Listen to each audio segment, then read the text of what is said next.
ఏపీలో కొత్త smart ration కార్డుల పంపిణీకి ప్రభుత్వం విస్తృత కసరత్తులు చేస్తోంది.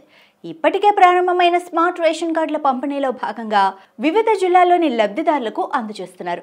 అయితే ఇందులో అక్కడక్కడ లోపాలు తలెత్తుతున్నాయని ప్రభుత్వం గుర్తించింది. దీంతో అక్టోబర్ 31 వరకు సాధ్యమైనంత వరకు రేషన్ కార్డుల్ని పంపిణీ చేసి అనంతరం వీటిని లబ్ధిదారుల ఇళ్లకే రిజిస్టర్ పోస్టు ద్వారా పంపేందుకు కూడా ఏర్పాట్లు చేస్తున్నట్లు పౌర సరఫరాల శాఖ మంత్రి నాదెండ్ల మనోహర్ ప్రకటించారు. అక్టోబర్ 31 వరకు రాష్ట్రంలో కొత్త రేషన్ కార్డుని లబ్ధిదారులకు నిర్దేశిత ప్రాంతాల్లో పంపిణీ చేస్తున్నట్లు మంత్రి తెలిపారు.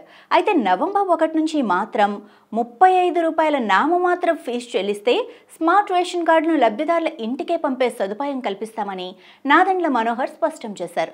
పోస్టల్ శాఖ సాయంతో రిజిస్టర్ పోస్టు ద్వారా స్మార్ట్ రేషన్ కార్డుల్ని లబ్ధిదారుల ఇంటికి పంపుతామన్నారు. అయితే అక్టోబర్ 31 వరకు రేషన్ కార్డులు తీసుకునే వారికి మాత్రమే ఈ సదుపాయం అందించనున్నట్లు స్పష్టం చేస్తున్నారు. ప్రస్తుతం వృద్ధులు, దివ్యాంగులకు మాత్రం ఇళ్ల వద్దకే వెళ్లి రేషన్ కార్డులు పంపిణీ చేస్తున్నారు. మిగతా వారికి నిర్దేశిత ప్రాంతాల్లోనే పంపిణీ చేపట్టారు. ఇలా అక్టోబర్ 31 వరకు అందించనున్నారు.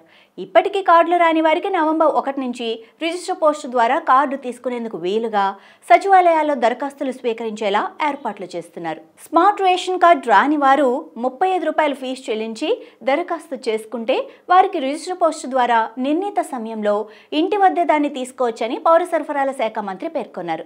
మరోవైపు స్మార్ట్ కార్డు రాకపోవడం సహా ఇతరత్రా కారణాలతో వరుసగా 3 నెలలు రేషన్ తీసుకోకపోతే మాత్రం కార్డు రద్దు చేయనున్నట్లు తెలుస్తోంది. తిరిగి సచివాలయానికి వెళ్లి తగిన వివరాలు సమర్పించి కార్డు యాక్టివేట్ చేసుకునే అవకాశం కల్పిస్తారని అధికారులు చెబుతున్నారు.